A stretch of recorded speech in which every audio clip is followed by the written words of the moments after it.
سب بندوں کی دعا جو دنیا کے خادم ہیں دے دونوں جہاں میں ان کو جزا جو دنیا کے خادم ہیں دے دونوں جہاں میں ان کو جزا السلام علیکم ورحمۃ اللہ وبرکاتہ۔ پڑھتا ہے نہ اردو نہیں پڑھ پاتا ہے نہ دین کی بنیادی معلومات اس کو ہوتی۔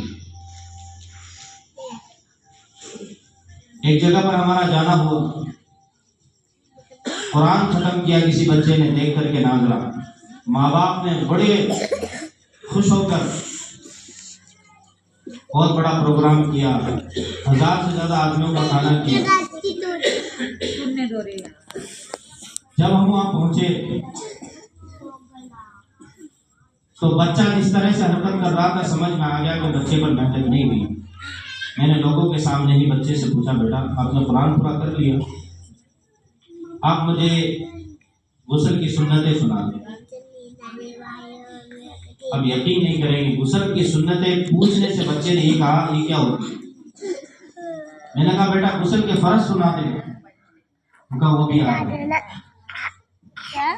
بچے نے قرآن تو ختم کر لیا لیکن دین کی بنیادی باتیں بچے کو معلوم نہیں ہے۔ ہم بھی اپنے اپنی مسجدوں میں اپنے اپنے مکتب میں صرف یہاں تک محدود ہوتے ہیں کہ بچہ مدرسے چلا گیا، مسجد چلا گیا، واپس آ کر کے اس بچے نے کیا سیکھا ہے کیا نہیں سیکھا، تربیتی اعتبار سے اس بچے نے نماز ادا کی نہیں کی، مسجد میں مکتب میں سیکھ کے آیا کہ کھانے کی اتنی سنتیں، وہ بچہ گھر پہ آ کر کے عملی طور پر دسترخوان بچھا کے کھا رہا ہے یا نہیں کھا رہا۔ تو بنیادی جو چیز ہے میرے دوستوں وہ یہ ہے کہ بچوں کو صحیح تعلیم ہو۔ الحمدللہ منظم مکتب کے اندر آپ کے حسینی نگر میں منظم مکتب کی کوئی ترتیب نہیں تھی۔ الحمدللہ حافظ شاداب صاحب نے، حافظ انعام صاحب نے یہ محنت کر کے کوشش کر کے آپ کے یہاں پر یہ منظم مکتب کی ترتیب بنائی۔ آپ دیکھ رہے ہوں گے کس طریقے سے بچیاں ایک لباس میں ہیں، بچے ایک لباس میں ہیں، کس طریقے سے ان کے گلے کے اندر آئی کارڈ ہے، ان سب کے سامنے ایک جیسا بیگ ہے، ایک جیسی کتاب ہے۔ اجتماعی طریقے سے تعلیم ہوتی ہے اور اس میں صرف یہ نہیں بلکہ سب سے بنیادی چیز وہ یہ ہے کہ بچے کے عقیدے پر بھی محنت ہے، بچے کے قرآن سیکھنے پر بھی محنت ہے۔ پھر وہ بچہ قرآن بھی تجوید کے ساتھ، قرآن کو تجوید کے ساتھ پڑھنا فرض عین ہے۔ قرآن کو تجوید کے ساتھ پڑھنا کیا ہے؟ جس طرح نماز پڑھنا فرض عین ہے، قرآن کو تجوید کے ساتھ بھی پڑھنا فرض عین ہے۔ آپ کا بچہ جس مکتب میں بھی جاتا ہوگا، اس مکتب میں سے آنے کے بعد آپ کو چاہیے کسی عالم کے سامنے اس کو پیش کرے کہ دیکھو اس کی تعلیم صحیح ہے یا نہیں۔ پھر ہم مسجدوں کے ذمہ دار بیٹھے ہیں، ہماری مسجدوں کے اندر اجتماعی تعلیم کا نظام نہیں تو ہمارے یہاں نصاب اور نظام دونوں ہی ختم ہے۔ ایک تو کوئی نصاب سلیبس نہیں ہوتا، دوسرا کوئی نظام نہیں ہوتا، ایک ساتھ ان کا ایڈمیشن ہو، ایک ساتھ ان کی داخلہ فیس ہو، اسی طریقے سے ان کے امتحان سالانہ اور ششماہی ہو، اس طریقے سے سالانہ ان کے پروگرام ہو، بچوں کی نمازوں کی پابندی کی ان کی ترتیب ہو اور ان کی حاضری کی ترتیب ہو۔ اس طریقے سے ہمارے مکاتب اور ہماری مسجدوں کے مدرسے خالی ہیں۔ بلکہ ہم ذمہ داروں کو یہ بھی نہیں پتا ہوتا کہ ہماری مسجد کے اندر کتنے بچے آ رہے ہیں اور کتنے بچے نہیں آ رہے۔ نہ ان کی کوئی ڈریس کا پتہ، نہ ان کی ٹوپی کا پتہ، نہ ان کے بیگ کا پتہ، نہ ان کی کتابوں کا پتہ۔ آپ نے دنیا کا کوئی اسکول کالج ایسا نہیں دیکھا ہوگا جس کی یہ ترتیب نہ ہو۔ اس کا ایک ڈریس بھی ہوتا ہے، کورس بھی ہوتا ہے، بیگ بھی ہوتا ہے، بچہ ایک جیسا مسجد اور اسکول اور کالج کی طرف جا رہا۔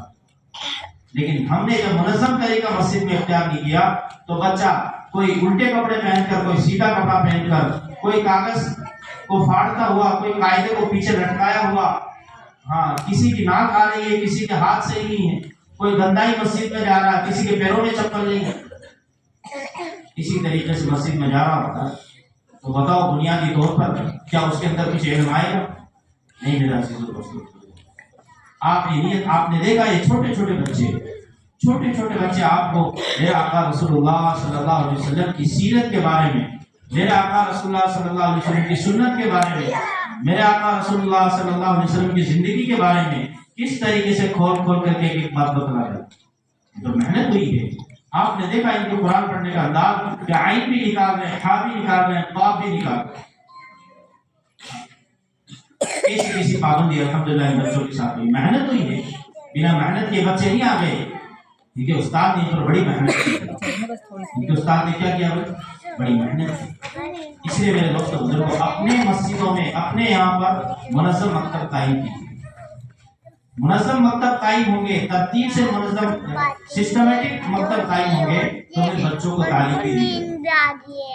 ہمیں نہیں پتا ہماری مسجد کے اندر کیا پڑھایا جا رہا ہے.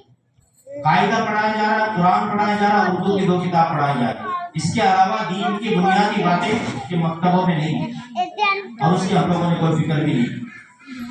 جب ہم بنیادی بچوں کی صحیح نہیں رکھیں گے، دیکھو دنیا کے اعتبار سے ہم کتنا زیادہ سوچتے ہیں. جو جس لیول کا آدمی ہوتا ہے، کسی کے پاس اچھا پیسہ ہے، وہ سوچے گا، غور کرے گا، لوگوں سے مشورہ کرے گا، پوچھے گا مجھے اپنے بچے کو ڈالنے کے لیے بہتر سے بہتر کون سا اسکول ہے،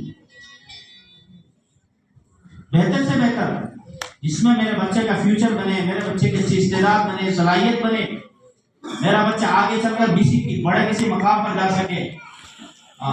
اس کو رائے دیں گے فلاں میں چلاؤ، فلاں زون میں، فلاں پول میں، فلاں سیٹ میں، اس میں چلے. لیکن مدرسے کے اعتبار سے، تعلیم کے اعتبار سے سب سے بڑی غلطی تو امت مسلمہ کی یہ ہو گئی، اپنے بچوں کو اس کو پڑھانے کے لیے مولوی صاحب کو گھر بلا دیں. سب سے بڑی غلطی. 3 باتوں سے ہم نے بچوں کو روک دیا. آپ نے اسکول بھیجا، آپ نے کوچنگ بھیجا، لیکن دینی تعلیم کے لیے 3 باتوں سے تو فوراً روک دیا. سب سے پہلے تو اس کے جو دنیا میں، خود دنیا کے اندر جس کو 18,000 مخلوق کی دعائیں ملتی تھی، وہ دعائیں آپ نے روک دی. حدیث مبارکہ کے اندر آیا ہے جب بچہ گھر سے نکلتا ہے دین سیکھنے کے لیے، مسجد میں جائے چاہے مدرسے میں جائے، تو اللہ